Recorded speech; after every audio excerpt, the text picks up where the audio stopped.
Alright, so I wished the D&D brand much success, and when they came out with a 5th edition, they said they were going to make it so it would unite all the editions, so people who play the old editions would like it too.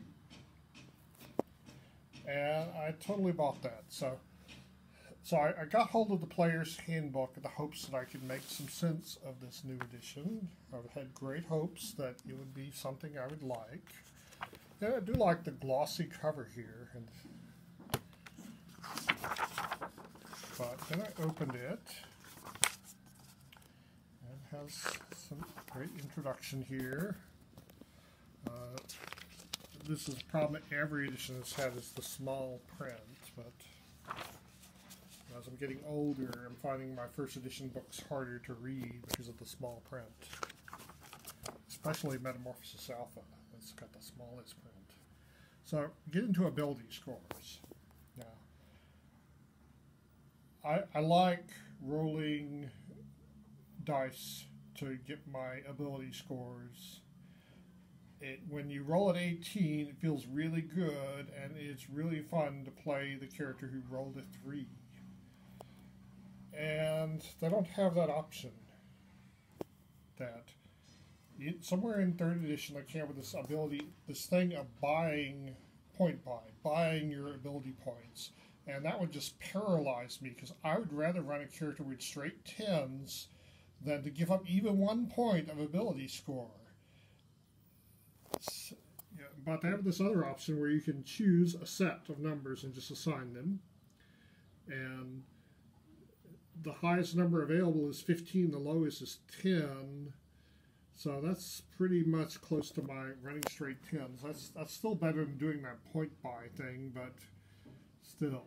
But when you look at the modifiers available, rolling 3d6 in the old way would give you a maximum number of 18. Some of the races would give you a +1, so you get up to 19. But here, it goes up to 30. What the hell? 30? How can you possibly roll a 30 on 3d6? Well, you can't. So that's kind of ridiculous. And then we get this proficiency bonus here, which is the same for every class.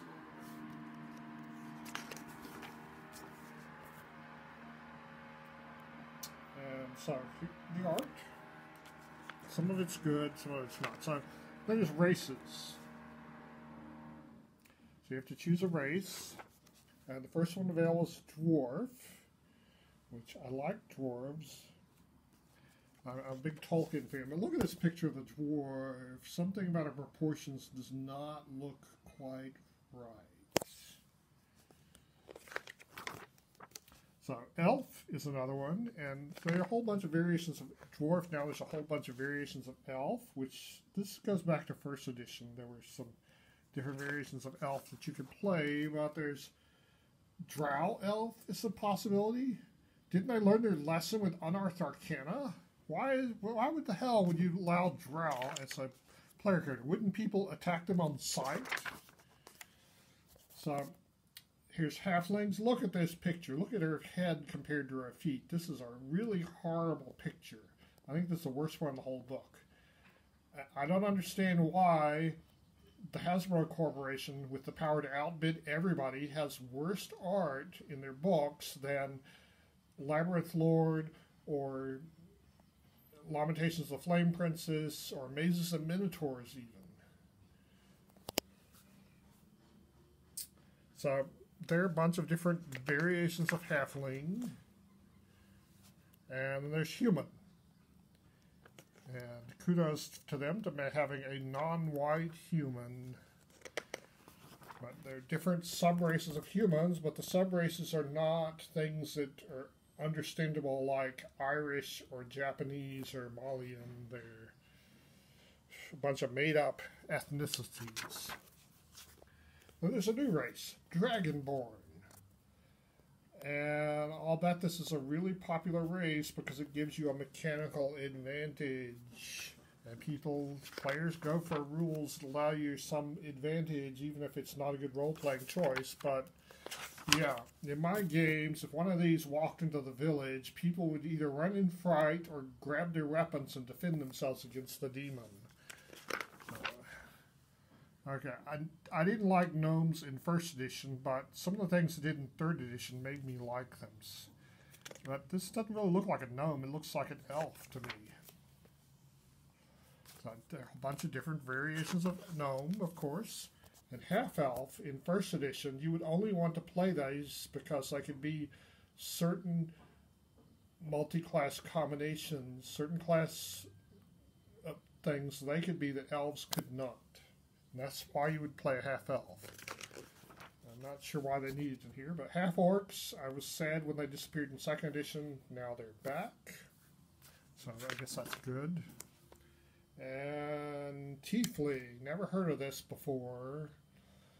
It's some sort of extra-dimensional character. Again, likely to be attacked on sight because they're not human-looking enough. So it's a good picture. So it looks like they got a whole bunch of classes, and they don't simplify it like second edition is by dividing them into classes and subclasses. They just list them in alphabetical order here. So first there's barbarians, and barbarians in this have 12-sided hit dice, and they have a whole bunch of abilities. That sounds confusing to run, and I never liked that raging thing in third edition for barbarians. I think the dragon version of first edition barbarians was the best version. No, sorry, the Oriental Adventures version was the best version. Okay, so barbarians, and then there's bards. Now, bards were awesome in first edition, but in second edition, we always, both me and other players, always would reach a point where we'd say, we were doing nothing but magic. We would use the other abilities less and less until we'd reach a point where we'd say, oh man, I wish I'd played a mage. I'd be casting 4th level spells by now. So we got bards and a bunch of different variations of bards.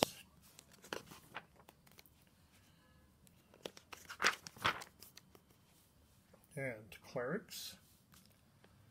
And yeah, as a DM, I liked how clerics were all pretty much the same. It made it easy to run them.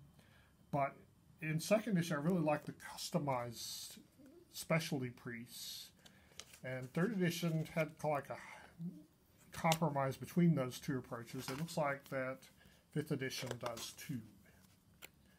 I don't know about fourth edition because it was never available in my country. Okay, so druids. They messed up druids in second edition. I never saw anybody play a second edition druid until the 21st century, but apparently they were pretty powerful in third edition, and here they are in fifth edition. Have lots and lots of abilities. Okay, I want to focus on fighter. Now, fighter in first edition was a good class to give somebody. If you're in the middle of a campaign and a new player shows up who's never played before in first edition, you could just give them a fighter and they could jump right in and they'd be an effective player without having to worry about a whole bunch of abilities. But if you look here, we can get it to focus. The fighters have a whole bunch of abilities. Now, in third edition, they gave them a whole bunch of abilities with feats, which really annoyed me because I just want to play a fighter. When I would play third edition, I would try to pick my feats in ways that would not require me to look at the character sheet in order to figure out what to do. That I could just roll the hit and roll damage. That's what I wanted to do. So, alright, so fighter, let's go to detail. Fighter, so fighter is the quintessential easy to run class. Now they have a whole bunch of abilities, and that's annoying. And you have to have a fighting style. You can't be a generalist like in first edition where you were able to use a bunch of weapons. You could use the bow or the sword. Here you got to be a specialist in one of them. You don't have a choice. And you have to fit one of these martial archetypes. Champion, Battle Master, Eldritch Knight, which is some sort of fighter magic user hybrid. And yeah, I just want to play a fighter. I just want to roll the hit and roll damage. I don't want to mess with all this complication. I hate this. Okay, so monk. Now, monks were in first edition. They were too complicated. They had too many different abilities, and that's still true. But now every class has this problem. They all have too many abilities, and now they have 8-sided hit dice, not 4-sided. What the hell? That makes them too powerful. I bet a lot of people like to play monks because of that. Even with all these complicated abilities, now they have a bunch of different kinds of monks. Okay, I'm going to stop and